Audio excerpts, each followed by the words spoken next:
warahmatullahi wabarakatuh. Kami di sini dari kelompok 2 ingin memaparkan hasil belajar kami selama setengah semester ini dengan judul Sengketa Tanah. Sebelumnya, perkenalkan, nama saya Iskandar Zulkarnain dengan NIM 118230024. Ada juga Nikolaus Milenio dengan NIM 118230015. Ada Novia Eka Violan dengan NIM 118230020. Ada Fioretta Yelian dengan NIM 118230008. Ada juga Jacinda Sihombing dengan NIM 118230086. Dan yang terakhir ada Joni Saputra dengan NIM 118230046. Pertama, di sini saya ingin memaparkan tentang hubungan tanah terhadap negara ketika zaman kolonial Belanda dan ketika zaman Indonesia merdeka.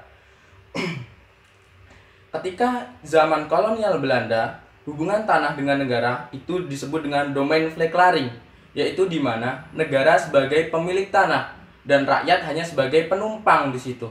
Nah, di dalam sistem ini itu rakyat tidak berhak memiliki tanah-tanah tersebut. Sistem domain vleklaring itu negara itu sebagai pemilik tanah secara mutlak. Dan semua tanah yang ada di Hindia Belanda itu milik negara. Masyarakat tidak punya hak untuk memilikinya. Tetapi ketika zaman Indonesia merdeka, sistem itu dihapuskan. Di sini, negara sebagai kekuatan rakyat seluruh Indonesia yang mana rakyat memiliki hak untuk memiliki tanah tersebut. Jadi ada beberapa hak atas tanah yang berlaku di Indonesia, terutama dengan dasar hukum undang-undang.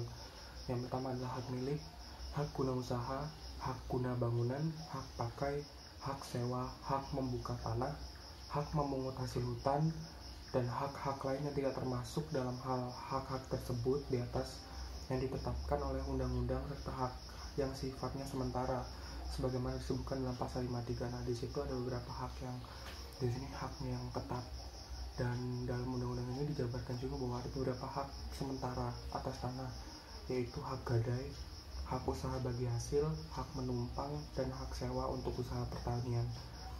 Saya akan menjelaskan tentang tujuan pendaftaran tanah. Tujuan pendaftaran tanah telah ditegaskan dalam pasal 3 Peraturan Pemerintah Nomor 24 Tahun 1997 bahwa tujuan pendaftaran tanah adalah yang pertama untuk menjamin kepastian hukum dan perlindungan hukum kepada sang pemegang hak atas tanah tersebut. Yang kedua untuk menyediakan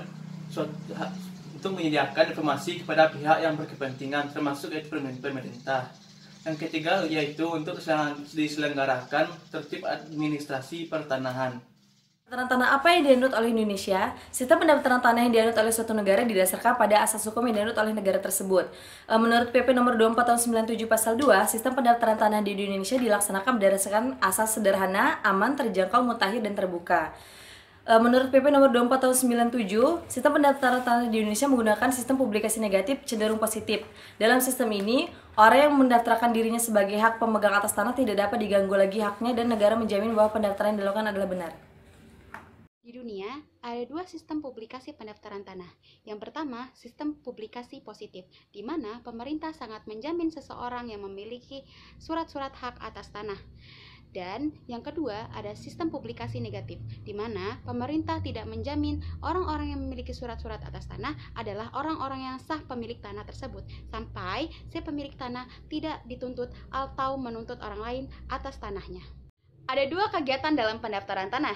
Yang pertama, kegiatan pendaftaran tanah untuk pertama kali, dan yang kedua adalah pemeliharaan data-data yang ada.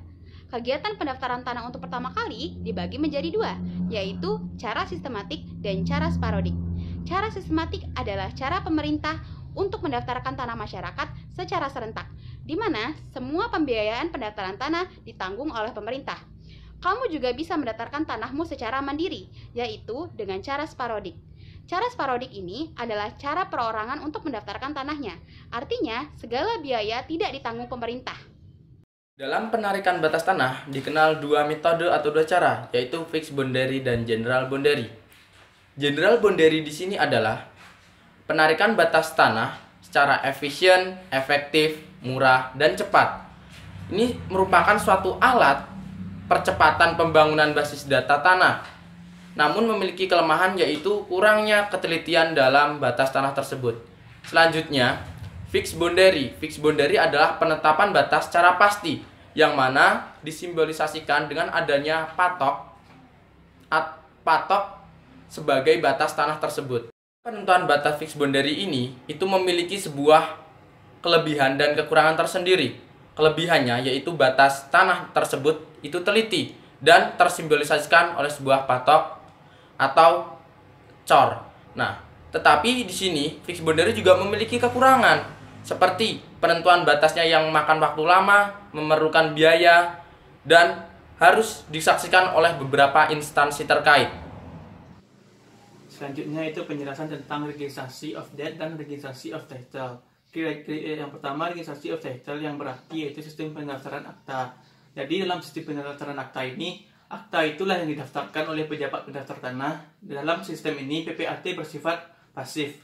Ia tidak melakukan pengujian kebenaran data yang disebut dalam akta yang didaftarkan.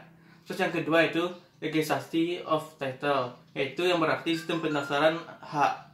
Dalam sistem pendaftaran hak baru atau pemindahan dan pembebanan dalam hak lain dan kemudian dibuktikan dengan suatu akta. Hak terdaftarkan dalam suatu daftar VN yang disebut register atau buku tanah. Jadi kalau di registrasi of deed itu pejabatnya bersifat pasif. Beda dengan sistem pendaftaran hak yaitu bersifat aktif.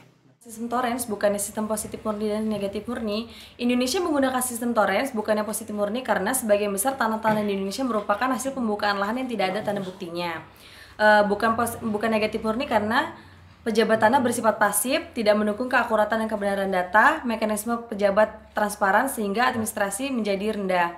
Alasan lain Indonesia menggunakan sistem Torrens agar apabila terjadi perselisihan, pengadilan dapat memutuskan alat bukti mana yang benar dan jika data yang ada tidak benar, maka dapat dilakukan perubahan atas akta tanah tersebut. Di Indonesia, proses pendaftaran tanah di Indonesia meliputi dua hal, yaitu proses pendaftaran tanah untuk pertama kali dan yang kedua adalah proses pemeliharaan data pendaftaran tanah.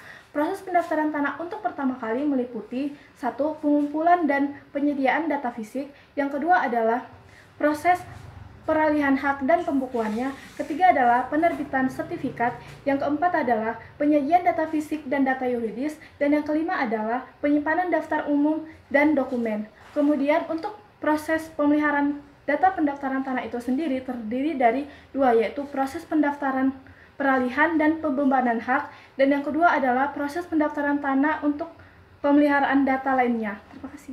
Kata yang tepat untuk menggambarkan PTSL pada saat ini, yaitu PTSL merupakan proses pendaftaran tanah sistematis lengkap, di mana PTSL ini dari 126 juta bidang tanah yang ada di Indonesia, 49 bidang tanah yang masih baru terdaftar, sedangkan 79 bidang tanahnya belum terdaftar. Oleh sebab itu, para surveyor dan asisten surveyor kadastral yang berlisensi bekerja sama dalam yang dilingkupi oleh BPN untuk mengerjakan program PTSL ini. Program PTSL ini merupakan program yang dilakukan secara massal dan serentak, di mana program PTSL ini lebih mudah, lebih cepat dan efektif, dan serta lebih murah dibandingkan dengan sistem sporadik. Kemudian, bagaimana alur PTSL itu sendiri? Alur PTSL itu sendiri terdiri dari penyuluhan oleh petugas BPN, pengukuran bidang tanah, pengumpulan dan entry data yuridis, kemudian pemeriksaan kelengkapan berkas dan penerbitan,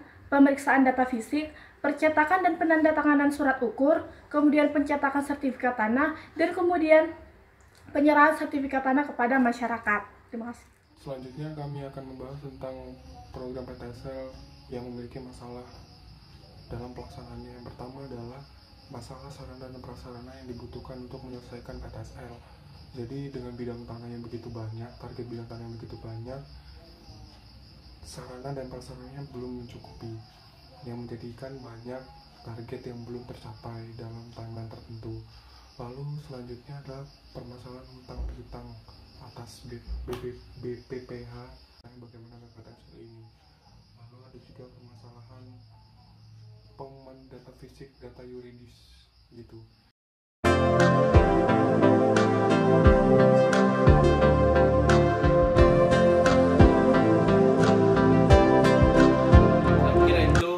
Pengertian dari sengketa tanah. Istilah sengketa berasal dari terjemahan bahasa Inggris yaitu dispute. Sedangkan dalam bahasa Belanda disebut dengan istilah geding atau proses, yang berarti pertentangan, perselisihan, dan percecokan yang terjadi antara pihak yang satu dengan pihak yang lainnya, dan atau pihak yang satu dengan sebagian pihak yang berkaitan dengan suatu yang bernilai, baik itu berupa uang maupun benda. Ini adalah legalitas kepemilikan tanah didasarkan pada alat bukti formal atau sertifikat. Akibatnya, banyak tanah yang dimiliki oleh pemodal besar atau perusahaan karena membelinya dari para petani atau para pemilik tanah, tetapi menelantarkan tanah tersebut dalam waktu yang lama. Kemudian ketika masyarakat miskin memanfaatkan lahan terlantar tersebut dengan menggarapnya selama berpuluhan tahun, malah disengketakan oleh para pemilik tanah padahal mereka sudah menjadi lebih berhak atas tanah tersebut. Lalu ada beberapa dampak yang bisa ditimbulkan dari sengketa tanah. Yang pertama jelas adalah dampak sosial di masyarakat sekitar dan terutama masyarakat yang terlibat sengketa tanah, di mana hubungan sosial antara yang bersengketa ini akan kurang harmonis, yang mengakibatkan juga sektor keamanan akan menjadi mencekam atau tidak baik untuk di lingkungan sosial, di mana yang berseteru ini pasti dari beberapa kasus pasti berujung pada tindakan anarkis dan kriminal. Lalu juga ada sektor ekonomi yang juga bermasalah karena dalam penyelesaian sengketa tanah butuh pengadilan dan juga butuh fokus khusus untuk menyelesaikan masalah ini, yang mengakibatkan pihak yang bersengketa harus meninggalkan pekerjaannya untuk menyelesaikan sengketa tanah. Kasus persengketaan tanah yang terjadi di Indonesia. Yang pertama ada di Kabupaten Mesuji, Lampung. Di sana terjadi persengketaan tanah antara warga Mesuji dengan kelompok pematang panggang Mesuji Raya yang melakukan pembajakan di lokasi KHP Register 45 Mekarjaya Abadi. Dalam persengketaan tanah tersebut terjadi proses kekerasan fisik. Selanjutnya ada contoh kasus lain, yaitu di kota Jakarta Utara, tepatnya di Pulau Pari.